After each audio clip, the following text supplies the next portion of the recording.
आज सुमित्रा जी के पांव तो जमीन पर पड़ ही नहीं रहे थे। उनका पोता पूरा 1 महीने का हो गया था। उसके जन्मदिन के अवसर पर उनके बेटे बहू ने अपने ऑफिस के दोस्तों और आस पड़ोस के लोगों के लिए एक पार्टी रखी है। सुमित्रा जी मेहमानों की आओ भगत में मशगूल थी और मेहमानों के लिए गर्मा गर्म चाय रसोई घर से लेकर आ रही थी। तभी अचानक उनका पैर फिसल गया और वो मुश्किल से गिरते गिरते बची। लेकिन इसी बीच उनके हाथ में जो चाय की ट्रे थी वो अचानक गिर गई और गिरकर टूट गई।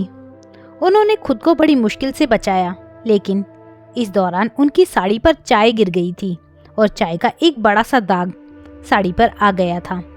उसी समय उनकी बहू पूजा गुस्से में तमतमाती हुई उनके पास आई और बजाय ये पूछने की कि आपको कहीं चोट तो नहीं आई, उनकी बहू ने चिल्लाना शुरू कर दिया और कहने लगी, माँ जी आप इतनी लापरवाह कैसे हो सकती हैं? आखिर आपका ध्यान रहता कहाँ है? बहू की बातें सुनकर सुमित्रा जी हैरानी से अपनी बहू की ओर देखने लगी। फिर बहू बोली, अरे ऐसे क्या देख रही हैं? मैंने ऐसे आपको क्या कह दिया? मैंने आपको इतनी महंगी साड़ी पहनने को दी थी, आपने उसे खराब कर दिया। यह साड़ी मेरी माँ ने मुझे दी थी और यह साड़ी मुझे बहुत ज़्यादा पसंद थी। आपको तो कपड़े पहनना बिल्कुल भी नहीं आता, ज़रा भी तमीज़ नहीं है। तभी सुमित्रा जी, जिन्हें अपनी बहू की बातें सुन अपराध बोध होने लगा था, रुंधी स्वर में कहने लगी, नहीं बहू, मेरी कोई गलती नहीं थी, मैं तो चाय लेकर आ रही थी। इसी दौरान मुझे पता ही नहीं चला कि कब मेरा पैर फिसल गया और यह सब हो गया। लेकिन उनकी बहू पूजा कुछ सुनने को तैयार ही नहीं थी। मुंह बनाते हुए बोली, नहीं नहीं, आपकी गलती थोड़ी है। दरअसल गलती तो मेरी है जो आपको अपनी महंगी साड़ी पहनने के लिए दे दी। आप इन साड़ियों के लायक हो ही नहीं। सामने से उनका बेटा विनय भी गुस्सा करते हुए कहने लगा, माँ इतनी महंगी साड़ी पहनी थी तो ज़रा ध्यान रखना चाहिए था ना। अब देखो पूजा की पूरी साड़ी खराब हो गई। सभी मेहमानों की नज़र सुमित्रा जी पर थी। अपने बेटे और बहू द्वारा बोले गए इतने कड़वे शब्दों से आहत होकर सुमित्रा जी से अब रुका ही ना गया। वो अपने कमरे में जाकर बैठ गई। गरम गरम चाय गिरने के कारण सुमित्रा जी के हाथों में छाले पड़ गए थे, जिन पर किसी का ध्यान ही नहीं गया था। लेकिन उन छालों की जलन भी उन्हें उतनी तकलीफ नहीं दे रही थी जितनी बेटे बहू की तीखी बातें उनका दिल तोड़ रही थी। सुमित्रा जी की आंखों से आंसू बहते जा रहे थे। सोचने लगी कि पूरे 2 महीने हो गए उन्हें अपने बेटे बहू की सेवा करते करते, और इस दौरान उनके लिए क्या क्या नहीं किया। घर में सुबह से लेकर शाम तक पूरा दिन काम करती रहती हूँ। बहू और बेटे की हर ख्वाहिश को पूरा करती हूँ। थकावट होने के बावजूद भी मुंह से उफ नहीं निकालती। लेकिन बहू को यह सब नज़र नहीं आया और आज उसकी साड़ी पर थोड़े दाग लग गए तो सबके सामने उसने मेरी इज्जत की धज्जियां उड़ाकर रख दी। आज वह उस दिन को कोस रही थी जब वह अपने बेटे बहू की बात मानकर खुशी खुशी उनके घर चली आई थी। दरअसल आज से करीब 2 महीने पहले जब पूजा माँ बनने वाली थी तो एक दिन विनय सुबह सुबह ऑफिस जाने के लिए तैयार हो रहा था तो पूजा उसके पास आकर बैठ गई और बोली, मुझे तुमसे ज़रूरी बात करनी है। मेरी हालत तो तुम जानते ही हो। अब मुझसे घर के सारे काम नहीं हो पाते हैं। मैं सोच रही हूँ कि हम दिन भर के लिए काम के लिए एक मेड लगा लें। पूजा की यह बात सुनकर विनय ने कहा, नहीं यार, मेड का तो बहुत खर्चा हो जाएगा। अभी मुझे ऑफिस जाने के लिए देर हो रही है। शाम को आकर इस बारे में बात करते हैं। तुम चिंता मत करो, मैं इस बात का कोई ना कोई हल जरूर निकाल दूंगा जिससे तुम्हारे सारे काम भी हो जाएंगे और आराम ही आराम मिले। पूजा विनय की यह बात सुनकर बहुत खुश हो गई और खुश होते हुए बोली, ऐसा क्या करने वाले हो, मुझे तो बताओ। तब विनय ने कहा, बस तुम देखती जाओ, मैंने क्या तरकीब सोची है। उससे सांप भी मर जाएगा और लाठी भी नहीं टूटेगी। इतना कहकर विनय अपने ऑफिस चला जाता है। विनय के जाते ही पूजा खुश होती हुई उठी और अपने मोबाइल पर तुरंत उसने फ़ोन किया और काफ़ी देर तक पूजा अपनी माँ से बातें करती रही। शाम को जब विनय वापस आया तो पूजा से कहने लगा, तुमसे घर का काम नहीं किया जाता ना, इसलिए मैंने सोचा है कि मैं अपनी माँ बाबूजी को यहाँ बुला लेता हूँ। माँ तुम्हारा ख्याल भी अच्छे से रखेंगी और घर का सारा काम आसानी से हो जाएगा। अपने सास ससुर को बुलाने का नाम सुनकर पूजा का मुंह बन गया और कहने लगी, ये क्या तरकीब निकाली है तुमने? जब तुम्हारे माँ बाबूजी यहाँ रहेंगे तब कितना खर्च हो जाएगा, यह नहीं सोचा तुमने? अरे पूजा, इसकी चिंता करने की तुम्हें कोई ज़रूरत नहीं है। माँ हमारे घर का सारा काम अच्छे से कर देंगी और बाद में बच्चे को पालने के लिए हम माँ को इसी घर में रखेंगे। तुम्हें काम वाली बाई की कोई ज़रूरत ही नहीं पड़ेगी।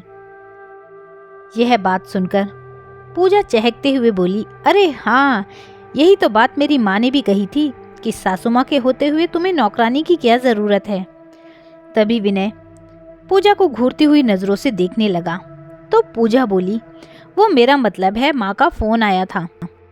वह भी यही कह रही थी कि अपनी सास को पूरे 6 महीने के लिए अपने घर पर बुला लेना। घर के काम से लेकर बच्चे को संभालने तक के सारे काम वह करती रहेंगी। लेकिन विनय, माँ का तो ठीक है, लेकिन बाबूजी का यहाँ क्या काम है? उन्हें वहीं गांव में ही रहने दो। यहाँ तो केवल माँ की ज़रूरत है, पिताजी की नहीं। तभी विनय बोला, पूजा तुम समझती नहीं हो, अगर हम माँ को इतने लंबे समय के लिए यहाँ रखेंगे तो बाबूजी के खाने पीने की समस्या हो जाएगी, और अगर वह यहाँ पर रहेंगे तो बाहर के सारे काम बाबूजी खुद ही निपटा देंगे। सब्जी लाना, दूध लाना, राशन का सामान लाना सब पिताजी कर लेंगे। फिर तुम यह क्यों भूल गई हो कि उन्हें पेंशन भी तो मिलती है? जब वह इस घर में रहेंगे तो पेंशन भी तो इसी घर में खर्च करेंगे ना, मेरा खर्चा भी कम हो जाएगा। फिर विनय ने कहा, जब बाबूजी रिटायर हुए थे तो रिटायरमेंट पर उन्होंने अच्छी खासी रकम मिली थी तो उसकी एफडी करवा ली थी। अब वह एफडी भी मैच्योर होने वाली है। जब बाबूजी यहाँ आएंगे तो लगे हाथ मैं उनसे उन पैसों के बारे में भी बात कर लूँगा। फिर हम एक बड़ा सा घर खरीदेंगे और सुकून से रहेंगे। तभी पूजा बोली, लेकिन फिर कहीं ऐसा ना हो कि तुम्हारे माँ बाबूजी हमेशा के लिए हमारे साथ ही रहने आ जाएं। मैं उन लोगों के साथ हरगिज नहीं रह सकती, बता देती हूँ। तभी विनय ने कहा, अरे यार तुम चिंता क्यों करती हो, एक बार पैसे हाथ में तो आ जाएं, उसके बाद जैसा तुम कहोगी वैसा ही होगा। विनय की यह बात सुनकर पूजा तो जैसे खुशी से उछल पड़ी और झट से बोली, फिर देर किस बात की है, जल्दी लगाओ ना अपनी माँ को फ़ोन। हाँ हाँ, अभी लगाता हूँ। ऐसा कहकर विनय ने अपनी माँ को फ़ोन लगाया और कहा, माँ पूजा की तबीयत कुछ ठीक नहीं रहती है, 8वां महीना चल रहा है, अब उससे घर का काम भी नहीं किया जाता और यहाँ तो काम वाली बाई भी मिलना बहुत ही मुश्किल है। माँ अगर तुम बुरा ना मानो तो एक बात कहूँ कि कुछ दिन के लिए आप हमारे यहाँ आकर रहिए। बेटे की बात सुनकर सुमित्रा जी बोली, ठीक है बेटा, मैं इस बारे में तुम्हारे बाबू से बात करूंगी, तभी तुम्हें कुछ बता पाऊंगी।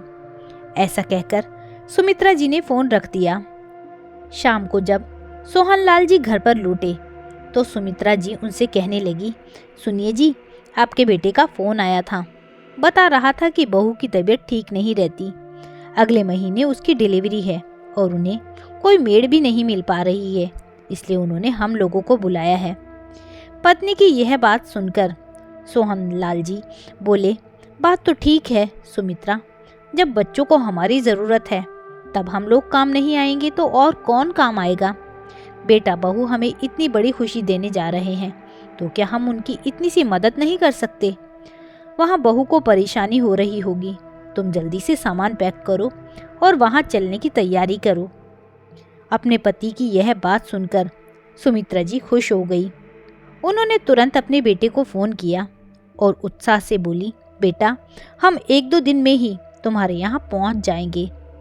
सुमित्रा जी ने बड़े ही लाड प्यार से और हमदर्दी के साथ अपने बेटे के पास आने के लिए हाँ तो कर दी, लेकिन उन्हें इस बात का ज़रा भी एहसास नहीं था कि उनका बेटा और बहू उन्हें किस इरादे से अपने पास बुला रहे हैं।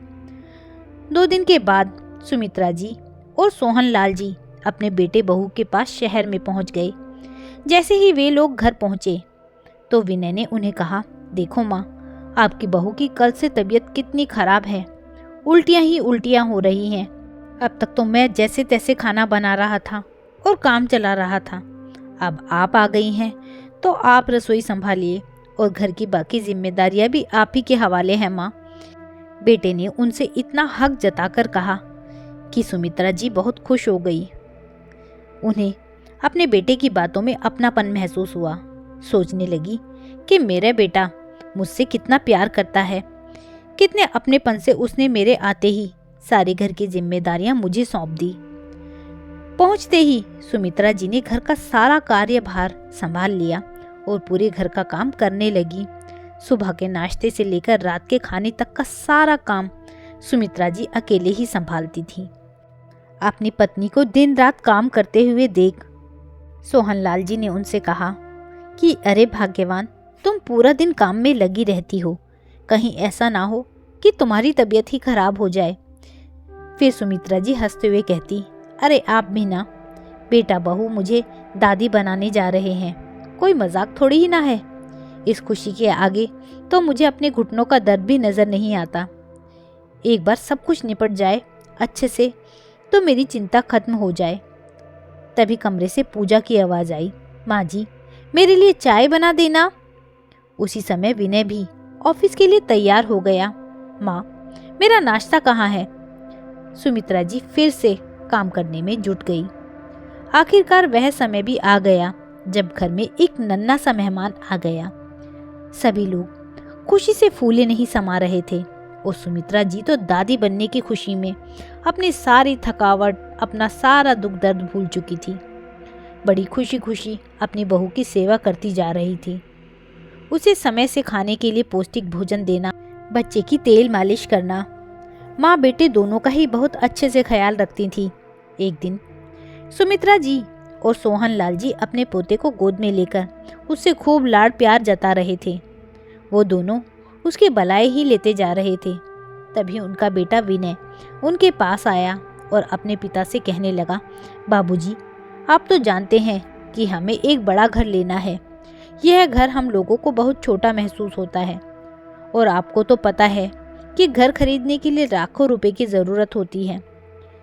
फिर सोहनलाल जी बोले, तो बेटा इसमें परेशानी वाली क्या बात है? अगले महीने मेरी एफडी मैच्योर होने वाली है। अब इस उम्र में हमें इतने पैसों की भला क्या ज़रूरत है? जितना भी पैसा आएगा वह सब तुम रख लेना।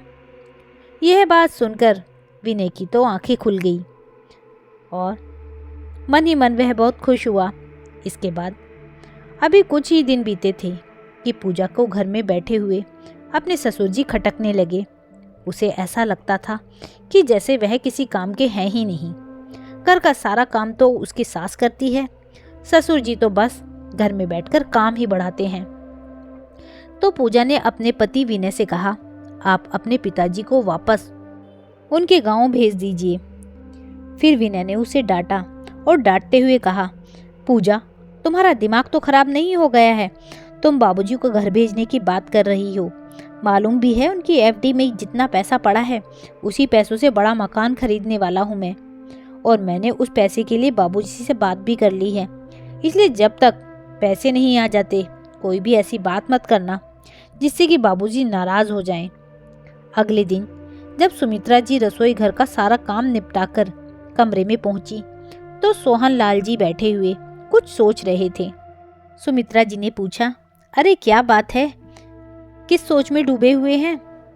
तब सोहनलाल जी ने कहा कि सुमित्रा, बहुत समय से विनय बहुत बड़ा मकान खरीदना चाह रहा है। देखा जाए तो उसकी बात सही भी है। अब मैं रिटायर हो चुका हूँ। अब बुढ़ापे में कब तक बेटा बहू से अलग रहेंगे? आखिरकार तो हमें भी बुढ़ापे में बहू बेटे का सहारा चाहिए। तो मेरे मन में विचार आ रहा है कि हम अपने गांव वाला मकान और ज़मीन बेच देते हैं, और अब मेरी एफडी के पैसे भी तो मिलने वाले हैं, तो कुल मिलाकर इतना पैसा आ जाएगा कि इस शहर में एक बड़ा मकान ले सकें जिसमें हम सब लोग मिलकर एक साथ रहेंगे। यह बात सुनकर सुमित्रा जी के चेहरे पर मुस्कान आ गई और कहने लगी, बात तो आपने ठीक ही कही है। फिर सोहनलाल जी बोले, ठीक है सुमित्रा, मैं कल ही गांव के लिए निकल जाता हूँ। एफडी के लिए सारी फॉर्मेलिटी भी पूरी करवा लेता हूँ और गांव का मकान और ज़मीन बेचने के लिए भी बात कर लेता हूँ। इस सब काम में 1 सप्ताह तो लग ही जाएगा। फिर सुमित्रा जी ने कहा, अगले सप्ताह तो मुन्ने के जन्म की खुशी में घर में पार्टी रखी है। आप नहीं होंगे तो मुझे अच्छा नहीं लगेगा। अरे सुमित्रा, अगले हफ्ते तक तो मैं सब काम करके वापस आ जाऊंगा, तुम चिंता मत करो।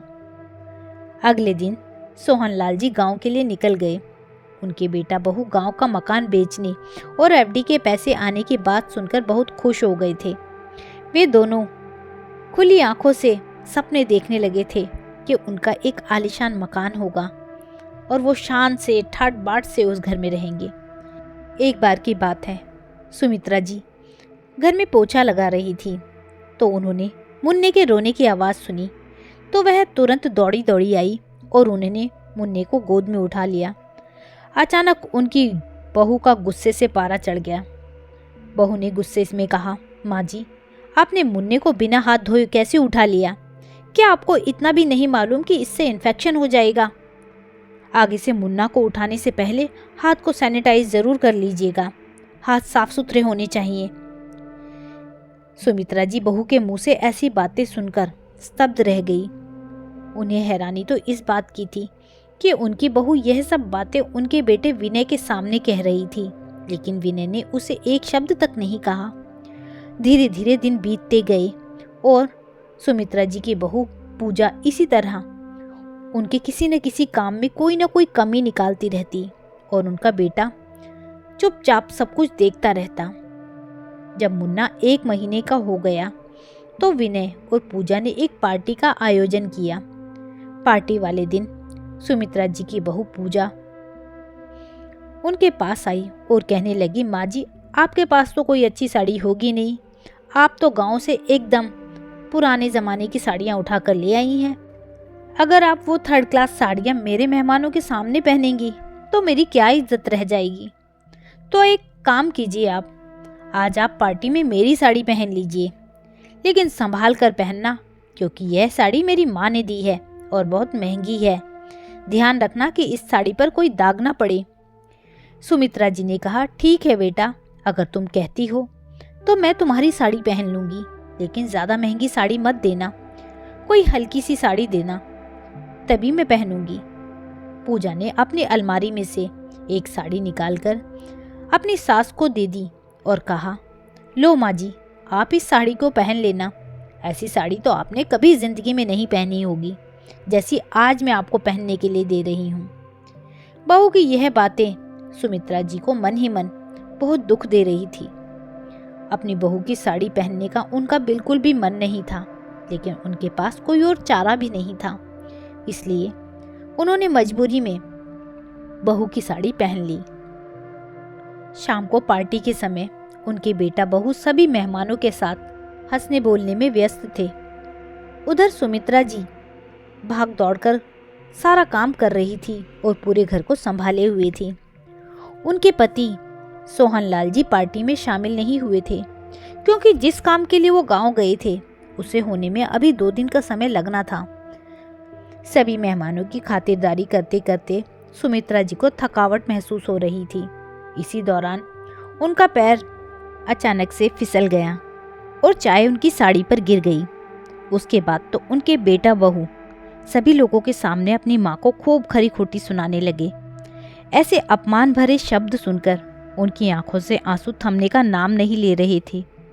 वह बिना खाना खाए अपने कमरे में चली गई और बहू की साड़ी को उतारकर एक तरफ रख दिया।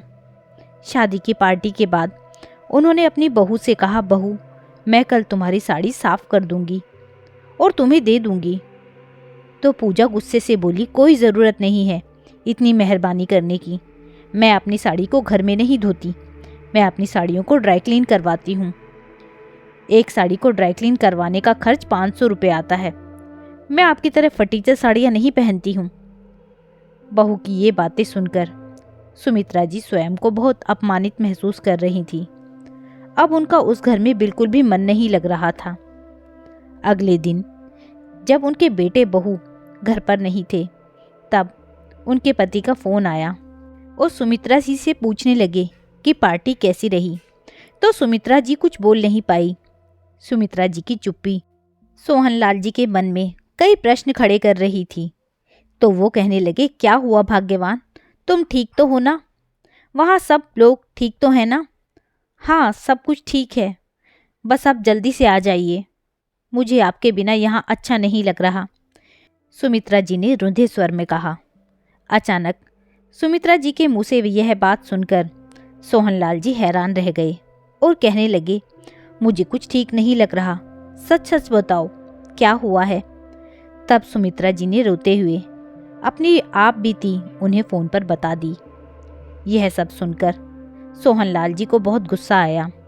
सोहनलाल जी ने हमेशा अपनी पत्नी के साथ इज्जत से बात की थी, कभी उनके स्वाभिमान पर ठेस नहीं आने दी थी। लेकिन आज जब उन्हें ये पता चला कि उनकी पत्नी को उनकी बहू बेटे ने भरी महफिल में इतना शर्मिंदा किया, वो भी एक साड़ी की वजह से, तो उनके बर्दाश्त से बाहर हो गया था। वे सोचने लगे कि 2 महीने से मेरी पत्नी इन लोगों की सेवा में तन मन से लगी हुई है और इस बात का यह सिला दिया मेरे बेटे बहू ने। 3-4 दिन बाद सोहनलाल जी अपने बेटे के घर पहुंच गए। वे अपने साथ एक बड़ा सा शॉपिंग बैग लेकर आए थे। उन्होंने वह बैग डाइनिंग टेबल पर रख दिया और अपनी पत्नी से मिलने उनके कमरे में चले गए। थोड़ी देर बाद जब उनकी बहू पूजा कमरे से बाहर निकल कर आई तो उसने शॉपिंग बैग देखा और उसे बड़े उत्साह के साथ खोलने लगी। देखा तो उसमें एक खूबसूरत सी साड़ी रखी हुई थी। पूजा को लगा शायद वह साड़ी उसका पति विनय उसके लिए लेकर आया है।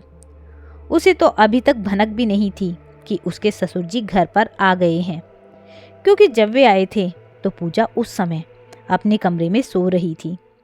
उसे लगा विनय उसके लिए सरप्राइज गिफ्ट लेकर आया है। पूजा फटाफट से साड़ी लेकर कमरे में चली गई और वो साड़ी पहन ली। साड़ी बहुत ही सुंदर लग रही थी और बहुत महंगी भी। पूजा सोचने लगी कि ये साड़ी कम से कम 30,000 रुपये की होगी। वह तो हमेशा से ऐसी ही साड़ी खरीदना चाहती थी। उसके थोड़ी देर बाद ही विनय भी ऑफिस से घर आ गया।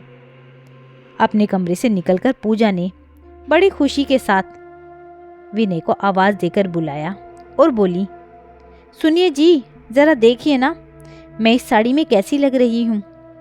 जब विनय ने उसे उस साड़ी में देखा तो उसकी आंखें खुली की खुली रह गई और बोला, पूजा यह साड़ी तो बहुत सुंदर लग रही है, लेकिन तुमने कब खरीदी, मुझे बताया भी नहीं। यह सुनकर पूजा हैरान होते हुए बोली, क्या मतलब, क्या यह साड़ी तुमने ही लाए? अरे क्यों मजाक कर रही हो, यही तो रखी थी यह साड़ी, देखो कितनी सुंदर है। आप नहीं लाए तो कौन लाया? उस समय विनय और पूजा की बातें सुनकर सोहनलाल जी अपनी पत्नी के साथ बाहर निकले। पूजा और विनय को कुछ समझ नहीं आ रहा था। तभी सोहनलाल जी कहने लगे, बहू यह साड़ी विनय ने ही लाया, मैं लेकर आया हूँ। तभी विनय ने कहा, अरे पिताजी आप कब आए?